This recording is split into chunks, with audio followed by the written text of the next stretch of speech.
Mara was born and raised in Brazil and studied and worked in the US before moving to Australia in 1991. After arriving in Australia, Mara worked in senior finance roles with the Wilderness Society and Greenpeace Australia, then became a familiar media commentator for the Australian Consumers Association Choice. While at Choice, Mara remained engaged with environmental issues as a director on the board of Bush Heritage Australia and as a member of the New South Wales Sustainable Energy Development Authority Advisory Council. After moving from Sydney to the Gold Coast, though why you'd want to leave Sydney, I just don't know, Mara, to the Gold Coast hinterland in 2006, Mara became head of research at Canex, Australia's leading consumer finance research firm, before joining Green Cross Australia as founding CEO in late 2007. Mara brings 20 years of community and business experience to Green Cross Australia, and I'm really pleased to have Mara here today. Please welcome to the stage CEO of Green Cross, Mara Boone. Good morning. Thank you very much. I would also like to acknowledge the traditional owners of this land and pay my respects to their elders past and present. It's a pleasure to be here. I'm just going to spend a little bit of time talking about some of the Green Cross programs with a kind of a sense of the pace of climate as we look back and forward, and this idea that sustainability, as we have coined it and known it so familiarly, you know, especially in the West for the last 10, 20 years, it needs also to embrace how we adapt to the pressures built into our climate system at the same time as we mitigate future risk. And so that's a fundamental challenge. One thing that I have about half an hour or so with you, and I thought what I'd do in addition to walking through these programs is just share a little bit of a lens, which for me was very important. I heard I have the world's weirdest background. So in addition to that, I actually was an investment banker with Morgan Stanley and Macquarie Bank. And I'm passionate about innovation and science. I also spent 3 years as the Director of Business Development at the CSIRO. So really happy that UQ is doing what it's doing on the clean technology side of things. I heard an interview with Robin Williams with Nate Lewis, who's an emeritus professor of chemistry at Caltech. And in that interview, Nate Lewis said, and of course what we need to understand is the thermal inertia of the climate system is such that it takes around 30, 35 years for the heat in the system to actually sink into the oceans and then reflect back into the currents and, of course, the weather.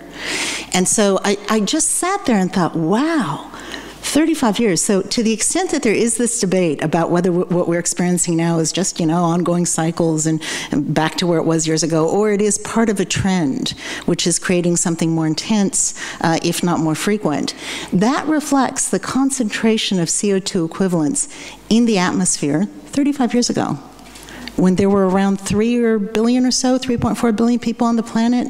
Our CO2 concentrations then were about 280 parts per million. They're now pushing, you know, close to 400. And then I thought, aha, this really is a play it forward game. Because I imagine myself 35 years ago, and then look at all those little kids and where we might well be. And yesterday I could just waffle on about this, so I have to be disciplined, but the Climate Commission was in Brisbane yesterday, and I had the wonderful pleasure of sitting in a room with Tim Flannery and, you know, a number of the economists and others who were involved in that at a breakfast session. And Tim, of course, said, well, we all need to recognize it was a business session, so a lot of, you know, in Queensland, a challenge of communicating the risk and the opportunity.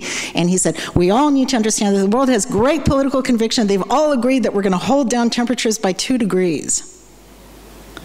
So any of you that are in the climate research area would understand that is highly unlikely.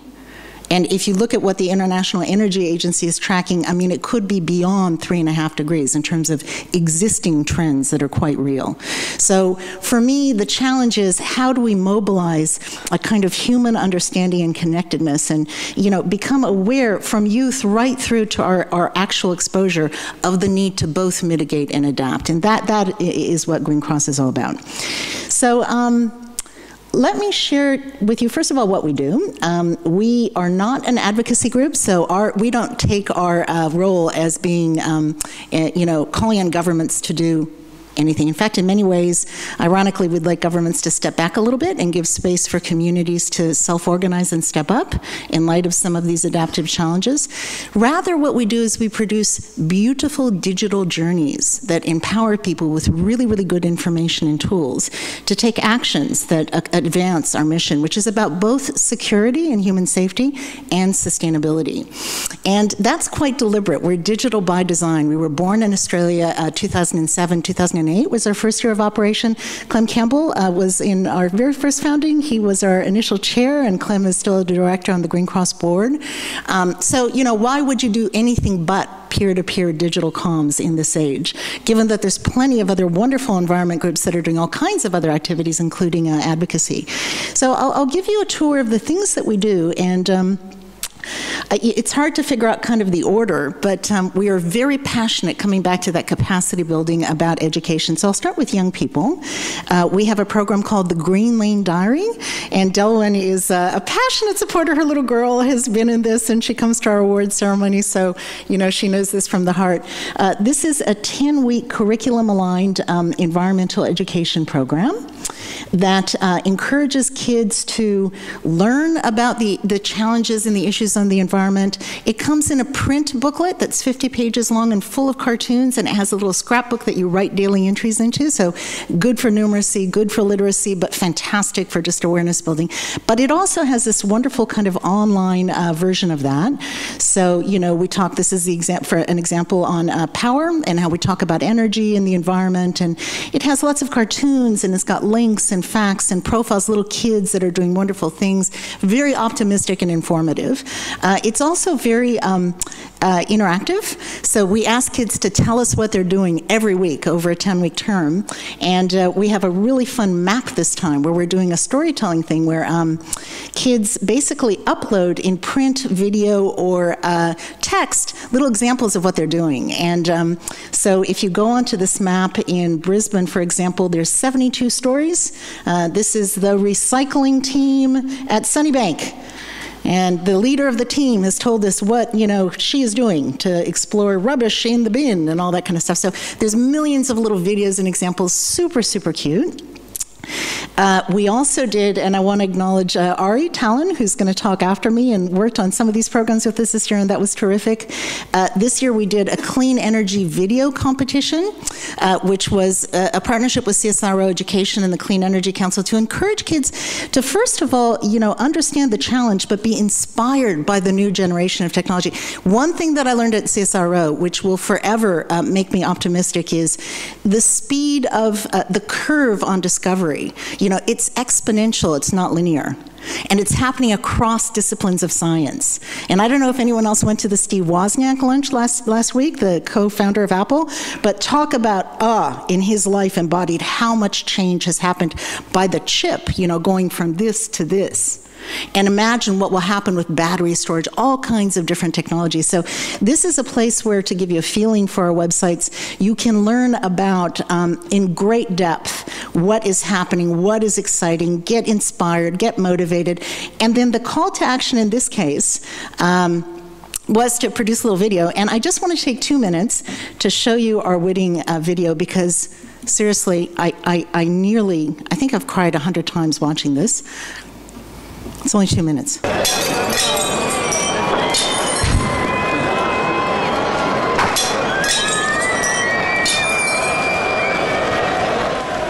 we on? Are we filming? Hi, it's Samara, and the place has gone completely crazy. Only if we're taking the time to treat our world with some respect and not taking it for granted. As I look from where I am, the planet is rapidly changing for the worse. We have lived beyond our means, consuming our limited supply of resources and showing little respect for our surroundings. We have taken so much for granted. As a result, temperatures are rising, food and fuel are in short supply, and ecosystems are being destroyed. But it's not too late. You can do something. You have the control. You own our destiny. You can start by not going far, don't take the car. Stopping the drips. turning off the screen. Busting that draft.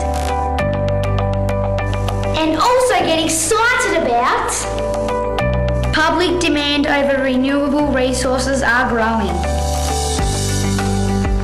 Renewable energy such as wind and solar power are emission-free. Carbon footprint fighting gadgets, such as devices that will switch off standby, are being used more often to save energy and reduce carbon emissions. Carbon negative biomass sources are being found to fuel cars. And you know what? Clean energy solutions will lead to more jobs, lower energy bills and fewer greenhouse gas emissions. So now it's up to you. Act locally but think globally and get excited about the way in which people can conserve energy and save our world. I know you can all do it. Must go now.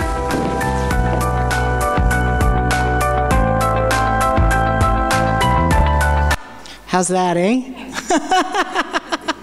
So we had an award ceremony at QuestaCon at National Science Week and presented this little boy and a number of others with, wonderful awards. And that week, Ian Chubb, the chief scientist, made a call for teaching the scientific method as a way to begin to communicate climate risk by taking the question of belief apart from the question of evidence. And the wonderful thing is we got permission to spend the tiny little bit left of the grant that we did for the Clean Energy Competition on producing an iPad magazine, which you can download for free now. It's called Green Lane Diary. The diary program itself has had 78,000 kids from 600 primary schools participate. They're just finishing up this year. It's our third year running. But for the first time, you can do it here. And I just want to show you, it's an incredible environment to be interactive in, and you can see huge amounts of content on waste, water, energy, biodiversity, you name it. And there's a section here where we talk about how science works. And we've created a little interactive thing that talks about the scientific method step by step. So it starts by working out a question and then developing a hypothesis and then testing that out and then putting it out to review, analyzing the results, and then actually putting them more broadly out to the test. We actually teach what peer review is by talking about super smart checkers that make sure your facts are really good. And we talk about what bad science is by saying, oh, it's when people come up with goofy ideas and they don't have super smart checkers. And then we spend a lot of time talking about what is the evidence, how are models, all of that. So it's a wonderful, optimistic environment. We are very, very passionate about that work and encourage you guys to just spread the word about that. Okay, so now we go from fun and engaging to a different kind of fun and engaging. This is a program we do for Gen Y. We've tried very hard to make this website dormant, and every month another 2,000 to 3,000 people find it. So we now just put this banner on top of it saying, no one has done anything on this site for 2 years, and yet every month another 2, and it's very cool. We designed it as a call to action for Gen Y to become involved in emergency volunteering as an expression of their concern and understanding about climate risk. We have a number of young emergency volunteers that have been doing Facebook and YouTube and blogging about that. We are very passionate about working with the research community. Andrew Ash, the director of SARA's Climate Adaptation Flagship, is on our board. We work with lots and lots of unis, so we produce information here. There's Roger Tomlinson from Griffith University from the adaptation side, and this is a wonderful site which I think has had nearly 40,000 visitors since it's been live in the last 3 years. Another program that we launched as a pilot in Queensland last year is an awareness-raising initiative about coastal sea level rise. And it's a community photography project where we invited the public to come out and just take photos. Because it turns out that if you come out at a king tide, especially as often is the case, you do have a little bit of weather on that day, what you see in terms of rise is what you might imagine several decades from now. And so it's a way to visualize why the concern about sea level rise at such a small scale plays out over the decades.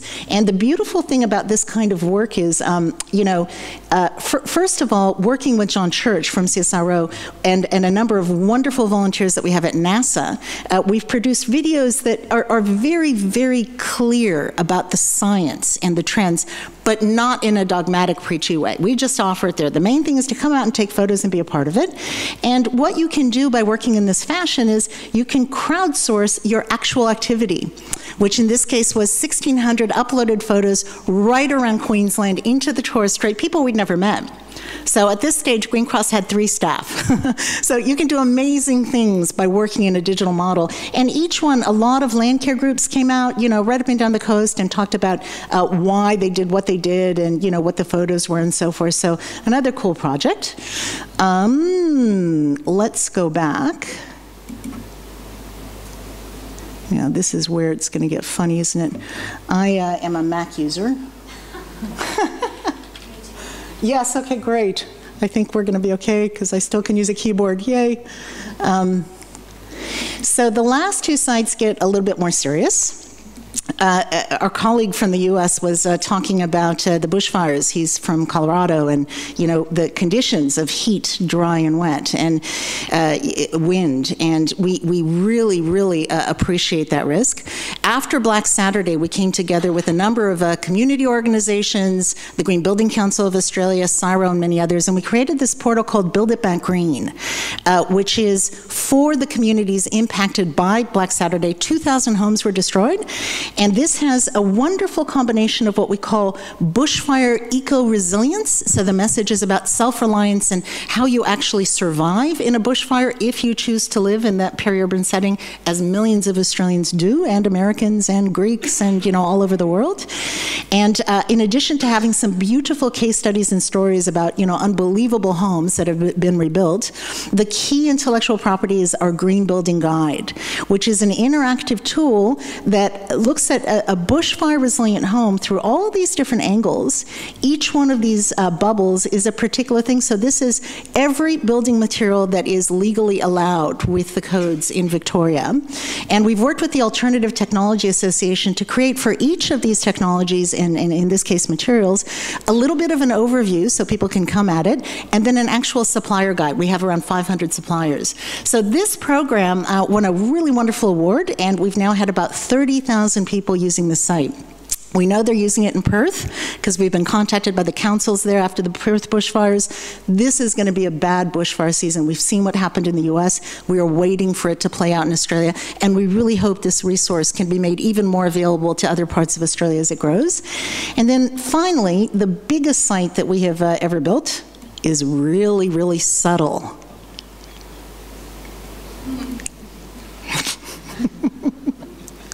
So,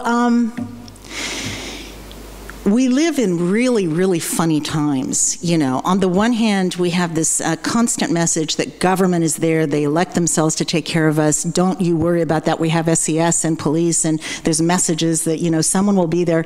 When a major event happens, you know who is there? You are there, if you are left behind. And you're there with your pets, your kids, maybe your neighbors, and you might be there in that circumstance under very challenging conditions, not just for 72 hours, but for a week, maybe even 2 weeks. If you talk to people up in Tully, you know, people that were impacted by the bushfires in Victoria. So this is about building a culture of self-reliance. This is a very sophisticated site. So we partnered with the Insurance Council, the Property Council, a number of universities, James Cook especially with the Cyclone Testing Unit, and you know, Emergency Management Queensland. It's funded by something called the Natural Disaster Resilience Program, which, like everything, is running out of money. So, you know, that's our challenge to stay alive. But there you have it. We are in the suburb of South Brisbane.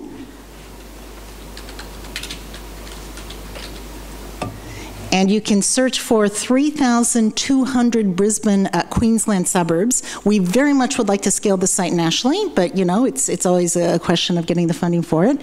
We've created a database that has 150 years of severe weather history that we've geospatially located in particular regions of Queensland, in some cases very acutely down to the suburb level, and that's drawing on the Bureau's data. So you can see we have records from the ship logs going back into the 1850s, you know, for some of the earlier events.